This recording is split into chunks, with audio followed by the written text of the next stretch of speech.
आपल्यासोबत काँग्रेस प्रदेशाध्यक्ष हर्षवर्धन सपकाळ आहेत. दादा, पहलगाम हल्ल्यात जे काही मृत्युमुखी पडलेले आहे संतोष जगदाळे पुण्याचे, त्यांच्या कुटुंबियाची उपेक्षा होत आहे. सरकार त्यांच्या कुटुंबियांकडे लक्ष देत नाही असं त्यांच्या कुटुंबियांचा आरोप आहे. गंभीर स्वरूपाची बाब आहे.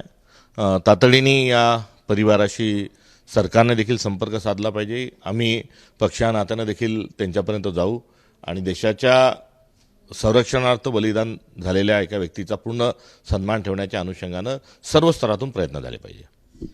राज्यातील शैक्षणिक संस्थांना खरं तर अल्पसंख्याक न देण्याचा निर्णय गेल्या ऑगस्टमध्ये सरकारने घेतला होता आणि या खात्याचे जे मंत्री होते अजित पवार, खरं तर अजित पवारच्या निधनानंतर काही तासातच 75 संस्थांना जवळपास ह्या संस्थांना अल्पसंख्याक दर्जा देण्यात आला.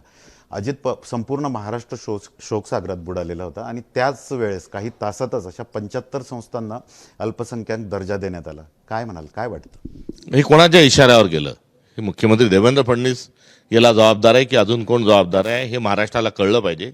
एकंदरीत अजितदादा खमक्या एक व्यक्तिमत्वाचे जे धनी होते, एक प्रशासनावर त्यांची पकड होती आणि त्यांच्या निधनातून सावरण्याच्या आधीच जर असं कृत्य जर झालं असेल तर याची संपूर्ण जबाबदारी देवेंद्र फडणवीसांनी स्वीकारली पाहिजे.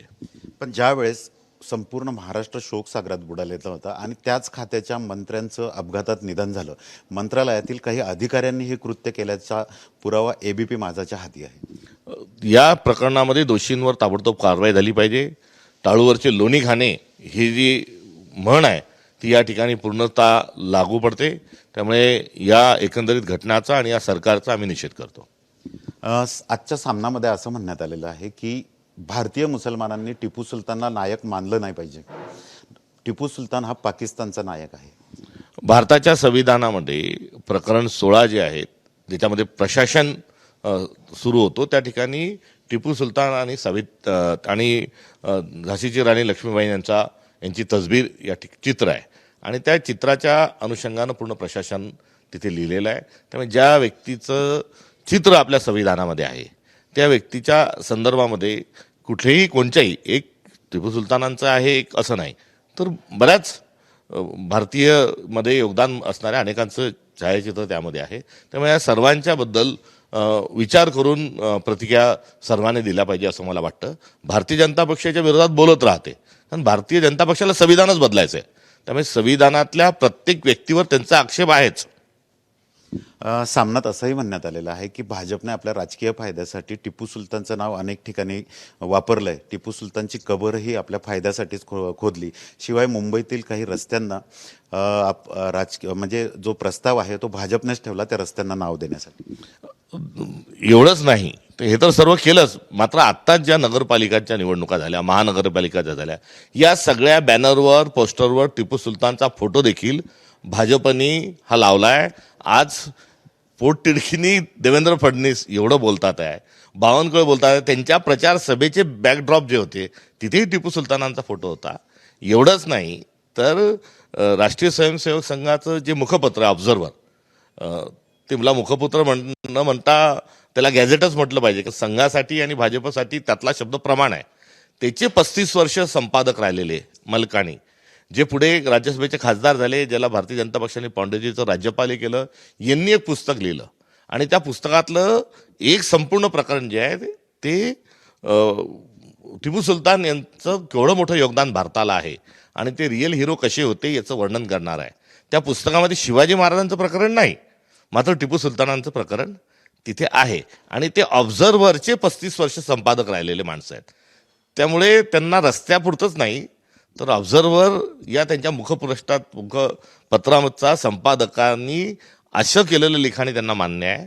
त्यांना पुढे चालून जे 6 सोनेरी पानं नावाचं एक पुस्तक आहे ज्याच्यामध्ये शिवाजी महाराजांच्याबद्दल खूप चुकीचं लिहिलं आहे. शिवाजी महाराजांचा सज्जनपणा जो आहे त्या सज्जनपणाला विकृती म्हणण्याचं देखील दारिष्ट्य हे सावरकरांनी केलं आहे. स्वराज्य स्थापन होणारच होतं, मात्र कावळा बसायला आणि डांग तुटायला तेवढ्यात शिवाजी महाराज आले असं देखील त्या पुस्तकात आहे. ते सावरकर त्यांना चालतात, मात्र एकंदरीत गोंधळ निर्माण करणे ही त्यांची प्रवृत्ती आहे.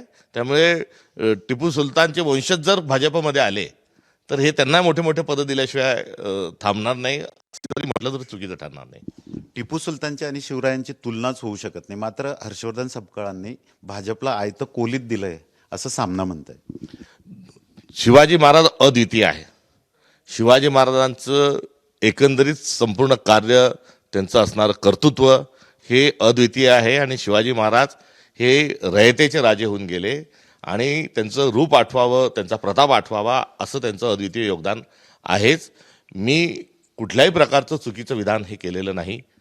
दोन वेगवेगळ्या कालखंडातली दोन वेगळी जी महापुरुष होऊन गेली त्यांचा संदर्भ जो होता त्या अनुषंगानं मला जे जे पत्रकारांनी आपणच जे प्रश्न विचारले त्या प्रश्नात विचारलं की दिवसेंदिवस जातींमध्ये, धर्मांमध्ये तेढ निर्माण होते आणि अस्मिता पुरुष जे आहेत त्यांच्यामुळे दंगली होण्याच्या शक्यता नाकारता येत नाही. अशा परिस्थितीत सर्व कार्यालयामध्ये सर्व महापुरुषांचे फोटो जे आहेत हे समकक्ष पातळीवर लावावेत अशा प्रकारची मागणी काही संघटनांनी केली आहे. यामध्ये शिवाजी महाराज आणि टिपू सुलतानच्याही फोटोचा उल्लेख आहे. याकडे तुम्ही कसं बघता हे जेव्हा मला आपण विचारलं तेव्हा त्याचं उत्तर देताना मी शिवाजी महाराजांनी हिंदवी स्वराज्याचा विचार दिला. शिवाजी महाराज हे फार मोठं नेतृत्व, कर्तृत्व आणि एक बहुजनांचे ते हिरो आहेत आणि त्यांच्या एकंदरीत शौर्याचा आदर्श घेऊन, प्रेरणा घेऊन टिपू सुलतान यांनी देखील तशा पद्धतीनं काम केलं. हे सांगत असताना शिवाजी महाराजांपासून प्रेरणा घेतली. टिपू सुलतान शिवाजी महाराजांकडून शिकले. शिवाजी महाराजांचं मोठेपण हे त्याही ठिकाणी अधोरेखित केलं. आणि या प्रश्नानंतर फोटो सोबत जर लागत असतील तर हरकत नाही, या स्वरूपाचं माझं तो उत्तर होतं. यामध्ये शिवाजी महाराजांचा कुठेही अपमान मी केलेला नाही. शिवाजी महाराज अद्वितीय आहेत, त्यामुळे त्यांच्या अद्वितीयतेला कुठल्याही पद्धतीने ठेच लागण्याच्या अनुषंगानं मी काहीही बोललेलो नाही. आणि एकंदरीत प्रश्नाचं जे उत्तर आहे त्याचा धचा मा केला जातोय. मी काही तुलना केल्याच्या अनुषंगात बोललोय, काही अपमान केल्याच्या अनुषंगात बोललोय. मात्र हे जे असे वक्तव्य करणारे यांनाच कुठेतरी हा वाद निर्माण करायचा आहे. तो वाद निर्माण करत असताना त्यांच्याकडून शिवाजी महाराजांचा मी न केलेला उल्लेख करून हे स्वतःची पोळी भाजून घेत आहेत. तर दुसरीकडे एक समाजात तेढ निर्माण करून महाराष्ट्रभर दंगली पसरवण्याचा प्रयत्न आणि डाव भारतीय जनता पक्षाचा या प्रकरणातून दिसतो. सामनात असाही उल्लेख करण्यात आलेला आहे की युनियन जॅक शनिवार वाड्यावर फडकवण्यासाठी पेशव्यांनी घाई केली होती. तुम्हाला काय वाटतं? इतिहास जो आहे हा इतिहास चाळून बघितलाच गेला पाहिजे. आता इतिहासातली जे सर्व संदर्भ आहेत त्यावरून आपण जे राजकारण करतो हे चुकीचं आहे. या संदर्भातही जे सध्या माझ्यावर जो एक अन्यायकारक मी न बोललेले शब्द माझ्या अंगात तोंडात टाकणं, माझी जी भावना नाही, माझा जो भाव नव्हता, मी जे उत्तर दिलं त्याचा काहीच संबंध नव्हता, हे करणं देखील कुठेतरी इतिहासाला, सत्याला, तथ्याला तोडण्या मरोडण्याचा हा प्रयत्न आहे. इतिहास हा वाचल्याच गेला पाहिजे आणि तो इतिहास हा काही कोणाच्या ओंजळीतून पाणी पिण्यासारखा इतिहास नाही. शिवाजी महाराज जे आमचे शिवाजी महाराज आहे, जे रयतेचे शिवाजी महाराज जे आहेत हे विश्वाचे शिवाजी महाराज आहेत. ते कोणत्या एका जातीचे, कोणत्या एका धर्माचे नाही, शिवाजी महाराज सर्वांचे आहेत. आणि सर्वांना सोबत घेऊन चालण्याची शिवाजी महाराजांची भूमिका होती. भारतीय जनता पक्षांना शिवाजी महाराजांचा हा ओजस्वी जो इतिहास आहे तोच ओजस्वी इतिहासाच्या अनुषंगाने त्यांचा आक्षेप आहे. आणि ही भारतीय जनता पक्षाची असणारी जुनी लढाई आहे. काल माझे पुतळे जे आहेत हे जाळण्यात आले. माझे पुतळे जाळण्याच्या ऐवजी जर तिथे गागा भट्टांचा पुतळा जाळला असता, जर तिथे कोश्यारीचा पुतळा जाळला असता, राहुल कोरटकरचा सोलापूरकरचा पुतळा जाळला असता, कोरटकरचा पुतळा जाळला असता, सावरकरांचं 6 सोनेरी पाने ज्याच्यामध्ये शिवाजी महाराजांचा अपमान आहे तो जर जाळला असता तर तो योग्य झाला असता. माझ्यासारख्या एका काही न बोललेल्या माणसाच्या अनुषंगानं जे बिंबिस्त स्वरूपाचं आणि धचा मा करून एक जे रान पेटवल्या जात आहे हे याच्या मागचं जे कारण आहे ते समजून घेतलं पाहिजे. एक तर शिवाजी महाराज हे विश्वाचे आणि सर्वांचे आहे या विचारांना कुठेतरी त्यांना बाजूला घेऊन जायचं आहे. तर दुसरीकडे मला घाबरायचं आहे, मला की मी सातत्याने हा बोलता कामा नये. मी सातत्याने भारतीय जनता पक्षावर, देवेंद्र फडणवीसांवर, त्यांच्या ध्येय धोरणांवर टीका करतो आणि ती टीका त्यांना सहन होत नाही. त्यामुळे आमच्या विरोधात कोणीच बोललं नाही पाहिजे म्हणून या सर्व प्रकरणातून मला घाबरवण्याचा प्रयत्न आहे. मात्र मी कुठेही घाबरणार नाही. मी शिवाजी महाराजांचा मावळा आहे. मी त्यांच्या मूल्यांसाठी, कारण शिवाजी महाराजांचं हिंदवी स्वराज्य आणि बाबासाहेबांचं संविधान हे दोन्ही एकच मानणारा मी एक कार्यकर्ता आहे. त्यामुळे शिवाजी महाराज हे आमची अस्मिता आहे, आमचा स्वाभिमान आहे. तर भारताचं संविधान आम्हाला शिरसावंद आहे आणि या भूमिकेतून आगामी काळात देखील आम्ही कर्मठतेने काम करत राहू, एवढंच या निमित्ताने मला त्यांना सांगायचं आहे. खरं तर ब्रिटिश राजवटीला विरोध करणारा पहिला भारताचा राजा म्हणून टिपू सुलतान यांचा उल्लेख सामनातून करण्यात आलाय. तुम्ही कसं बघता याच्याकडे? जे इतिहास आहे तो इतिहास आहे. त्यांची जी लढाई जी झाली ती ब्रिटिशांच्या विरुद्ध झाली. निजाम जे आहे ते ब्रिटिशांकडून होते, पेशवे जे आहेत ते ब्रिटिशांकडून होते आणि त्याच लढाईमध्ये त्यांचा मृत्यू झाला. थोडक्यात इंग्रजांशी लढतानाच त्यांचा मृत्यू झाला. जो 1857च्या आधीचा हा एक स्वातंत्र्य संग्राम होता असं देखील याकडे बघितल्या जात आहे. त्यामुळे आणि त्यांनी अनेक मठांना, मंदिरांना मदत केली अशा अनुषंगाचं देखील बघितलं जाते. मुळात इतिहासापासून आपण काय बोध घेत आहोत? इतिहासापासून आपण जातीवाद पोचणार आहोत का? इतिहासामधून आपण धर्म अंधता जोपासणार आहोत का आपण विवेक जोपासणार आहोत? आपण त्यातून काही धडा घेणार आहोत? काल भारतीय जनता पक्षाने जो नंगानाच महाराष्ट्रात घातला, ज्याच्यात दगडफेक केली, ज्याच्यामुळे अनेक कार्यकर्त्यांना लागलं, पोलिसांनाही लागलं आणि जे गरळ जे ओकणं त्यांनी जे सुरू केलेली आहे आणि आम्ही पाहून घेऊ, जीप छाटू वगैरे वगैरे वगैरे दगडफेक, हे सर्व म्हणजे काय? देवेंद्र फडणवीसांना महाराष्ट्राचा तालिबान करायचा आहे आणि तालिबानी लोक जसे वागतात तशा पद्धतीने काल परवापासून भारतीय जनता पक्षाचे फतवे हे निघत आहे. त्यामुळे देवेंद्र फडणवीसांना हिंदवी स्वराज्य मान्य नाही, फडणवीसांना भारताचं संविधान मान्य नाही, भारतीय दंडसंहिता मान्य नाही, त्यांना तालिबान मान्य आहे आणि महाराष्ट्राचा तालिबान करण्याकरता देवेंद्र फडणवीस सरसावलेले आहेत. पुण्याच्या घटनेचा निषेध करताना रामशास्त्री प्रभूंच्या शहरामध्ये तालिबानी नंगानाच घालतात, हे देवेंद्र फडणवीसांचं गृह विभागाचं असणारं हे फेल्युअर आहे. म्हणजे तुम्ही टिपू सुलतान यांच्याबद्दल केलेल्या वक्तव्यावर तुम्ही ठाम आहात? मी काय वक्तव्य केलं की टिपू सुलतानांनी शिवाजी महाराजांपासून प्रेरणा घेतली आणि जो हिंदवी स्वराज्याचा विचार होता ते पुढे घेऊन गेले आणि इंग्रजांच्या विरोधात लढताना स्वराज्यासाठी त्यांचा जीव गेला. आणि ते करत असताना शासकीय कार्यालयामध्ये सोबत फोटो लावण्याच्या अनुषंगानं आपण समानतेच्या अनुषंगानं बघावं, हे माझं असणारं वक्तव्य आहे. यामध्ये शिवाजी महाराज जे आहेत यांचं मोठेपण आणि यांचं कर्तृत्व हे फार मोठं आहे आणि अद्वितीय आहे. हा संदर्भ माझा आहेच. यामध्ये कुठल्याही प्रकारचं गैर जे आहे हे कोणत्याच विधानामध्ये काही अनावधानाने किंवा काय संदर्भ प्रश्न आपण जो प्रश्न विचारला त्या अनुषंगाने मी दिलेलं त्याचं उत्तर आहे. त्यामुळे तिथे कुठेही सोबत सर्व अस्मिता असणारे लोक सगळे सोबत राहिले पाहिजे का, की जेणेकरून जाती दंगे भडकणार नाही. या अनुषंगानं जे आपलं वाक्य आहे त्या अनुषंगानं माझं उत्तर आहे आणि आपण खरोखर सर्वांनी गुण्यागोविंदाने राहिलं पाहिजे. या प्रकरणातून देवेंद्र फडणवीसांना गावोगावी दंगे घडवायचे आहेत आणि त्या दंगे घडवण्याकरता अशा पद्धतीचे वाद त्यांना उपस्थित करायचे आहेत. नुकत्याच झालेल्या नगरपालिकेच्या निवडणुकीमध्ये त्यांना बॅनर पोस्टरवर टिपू सुलतान चालले. आता निवडणुका काढून घेतल्यावर आता त्यांच्या शिवाजी महाराज आणि टिपू सुलतान असं एकमेकांच्या विरोधात उभं करण्याची कुठलीही गरज नाही. ते दोघं एकमेकांच्या विरोधात अजिबात नाहीत, असूच शकत नाही.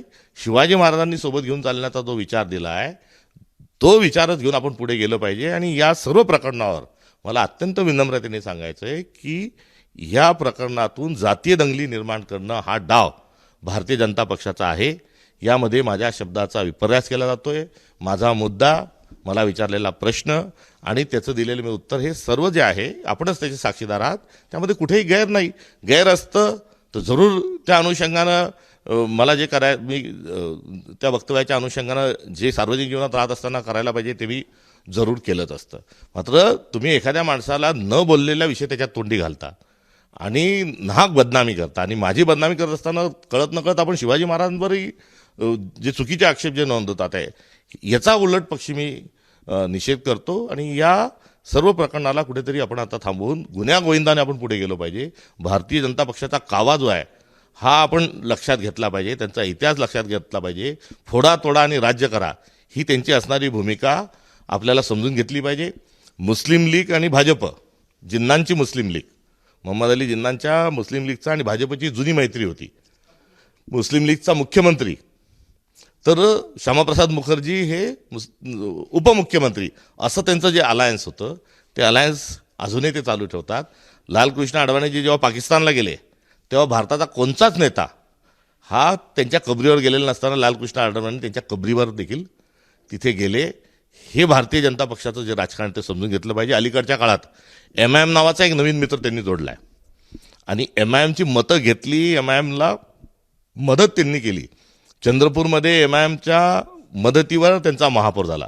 अमरावतीला MIMनी भाजपला मतदान केलं. असं एका 2 ठिकाणी नाही, 3 ठिकाणी 21 ठिकाणी भारतीय जनता पक्ष आणि MIM यांची अलायन्स झालेलं आहे. त्यामुळे हे दोन्ही जे विचार आहेत, MIMचा विचार आणि भाजपचा विचार, हा विखारी विषारी आहे. आणि या विचाराला गाव कुस्सामध्ये आपण कुठल्याच पद्धतीने गावामध्ये आपण प्रवेश देता कामा नये. आपण या सर्व विचारांपासून आपली पुढची पिढी ही वाचवली पाहिजे. आजचे प्रश्न काय आहे? आज शेतकऱ्यांचा मोठा प्रश्न आहे, बेरोजगारीचा मोठा प्रश्न आहे, अतिवृष्टी होऊन गेली त्याचं अनुदान नाही, पीक विमा योजना बंद झालेली आहे, नागरिकांच्या समस्या दिवसेंदिवस वाढतात आहे. या समस्येवर चर्चाच होऊ द्यायची नाही. ॲप्स्टीन नावच्या फाईलमध्ये काय आहे त्याच्यावर उत्तर द्यायची नाही. जे अमेरिकेचे केलेलं जे ट्रेड जो आहे, डील जे आहे, त्यावर भारतावर अन्याय होतोय तो येऊ द्यायचा नाही. नरेंद्र सिलेंडर का होतात आहे ते सांगू द्यायचं नाही. देवेंद्रजी फेल्युअर आहेत ते सांगायचं नाही. अजितदादांच्या विमान क्रॅश कसं झालं त्याचं उत्तर पण द्यायचं नाही. हा विषय मी यात घेणार नव्हतो, कारण भावनिक मुद्दे जे आहेत ते आपण दूर ठेवले तर बरं होतील. त्यामुळे हा माझा रास्त मुद्दा जरी असला तरी तुम्ही याला नाही, पण राज्यात वाद का निर्माण झाला? तर आपण तुलना जी आहे, छत्रपती शिवरायांची तुलना ही टिपू सुलतानांची केली. खरं तर छत्रपती शिवरायांचा उद्देश जो होता तो हिंदवी स्वराज्य स्थापन करणे. मात्र याच्या विरुद्ध जो उद्देश होता तो टिपू सुलतानाचा होता. टिपू सुलतानने हजारो हिंदूंची कत्तल केली असं म्हटलं जात आहे भाजपकडनं.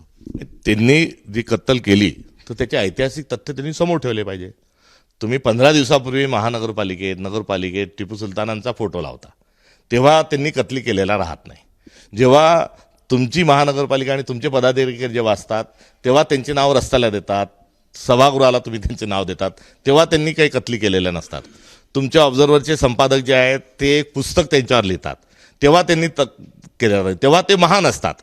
आणि आज तुम्हाला जाती दंगली घडून आणायच्या आहेत तर लगेच आज हिंदूंना आपण उस्कवण्याच्या अनुषंगानं स्टेटमेंट करतात. एकदा दूध का दूध पाणी का पाणी होऊन जाऊ द्या. या चर्चेला आपण इतिहासाचे अभ्यासक जे आहेत त्या संदर्भासह बोलू, चर्चा करू.